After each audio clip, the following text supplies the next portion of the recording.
Indian social club कच्छी विंगना उपक्रमे तारीख 30 मे 2025 शुक्रवारे Indian social क्लबना multipurpose hall में मस्कत Oman खाते अंताक्षरीનું પ્રોગ્રામનું અતિ સુંદર આયોજન કરવામાં આવ્યું। કચ્છી વિંગે હંમેશા આવા જ સકારાત્મક રચનાત્મક પ્રોગ્રામનું આયોજન કર્યું છે।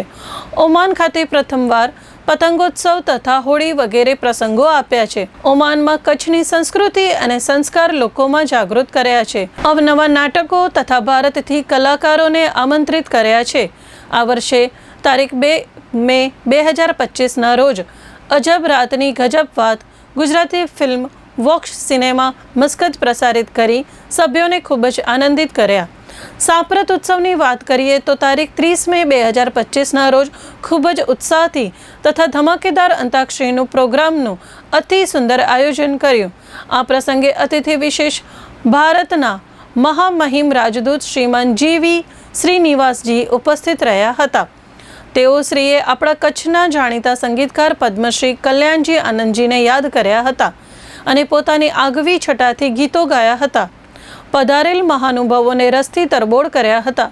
સંપૂર્ણ અંતાક્ષરીના પ્રોગ્રામનું અતિ સુંદર રીતે સંચાલન શ્રીમતી દીપ્તિબેન રાવલ અને શ્રીમાન હરિ મેનન દ્વારા કરવામાં આવ્યું। તેમના ગીત અને સંગીતથી વાતાવરણ સંગીતમય બન્યું હતું। તેમનો સંપૂર્ણ અંતાક્ષરીના સંચાલનમાં સાથ અને સહકાર આપનાર Shri Jayeshbhai Raval, Shri Bimal Gandhi keyboard, Shri Devanshu Joshi octopad, Shri Arjun Ramkumar keyboard bass, Riddhi Ramaiya તથા પ્રિયલ આશર અને ખૂબ જ જાણકાર નિર્ણાયક શ્રી વિનોદ રામનાની, શ્રીમતી નીતુ વાલિયા આ કાર્યક્રમને ઉદ્ઘોષિત કરી પ્રેક્ષકોને પોતાની આગવી શૈલીથી મંત્રમુગ્ધ કર્યા। આ કાર્યક્રમને સફળ બનાવવા માટે સ્પોન્સર્સનો તથા વેલવિશર્સનો કચ્છી વિંગે અંતઃકરણથી ખૂબ ખૂબ આભાર વ્યક્ત કર્યો। અંતાક્ષરીમાં ઉત્સાહિત 39 પ્રતિસ્પર્ધીઓએ ભાગ લીધો। કચ્છ જિલ્લાના નામ ઉપરથી ટીમના નામ રાખવામાં આવેલા હતા। 3 સેમીફાઇનલના રાઉન્ડ પછી 3 ટીમ ફાઇનલમાં પહોંચી।